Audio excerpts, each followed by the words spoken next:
My teachers at Langston, as the teachers were in those days, they were caring people. They cared that you got your lesson, they cared that you were in school, and they cared that you did what you were supposed to do while you were there. And my mother's told us when we were going to school, she said, I'm sending you to school so you can learn what the teachers know. I'm not sending you there to teach the teachers. She said, they've already got their degree and they're making their money, and that's what you need to try to find out how to do. So when we had a problem, we would tell our mother that Mrs. So-and-so or Mr. So-and-so did thus and so. And she told us whatever the teacher did was right. It's like the customer. The teachers were always right. But sometimes between the time that school opened the next day or the next day and it closed the next day, she would take we lived very close to the school, but she would take a roundabout route to the school to straighten the teacher out. But we never knew that she went to talk to the teacher. She said she did not allow us to talk to the teacher, but we didn't have that problem. After that, we didn't have the problem, but we didn't straighten it out. She did.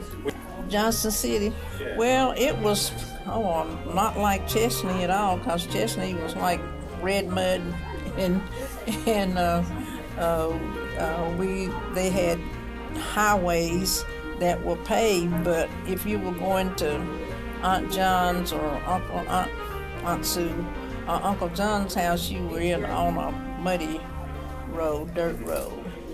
And of course it was, bigger, and things were quite different, but she didn't let that faze her. I don't know many things that my mother was fazed. She was. I talk a lot about my mother, but my father was. He was there in the picture. He, like I say, he was a World War I veteran, and he had health problems and this and that. But he was a great babysitter, though. I know he nursed my baby brother back to health. He had pneumonia, and my mama went to work, and he took care of, we called him Buckwheat. he took care of Buckwheat. I was one of the ones who, I wasn't very outgoing when I was at Langston. You can hear me talk now nonstop, but I just, and then my mother just sort of kept us all in a straight line, and it was easier to do what she said do and obey her rules, and the teachers were nice, and most of the students were nice, and at least I had to pretend they were, so I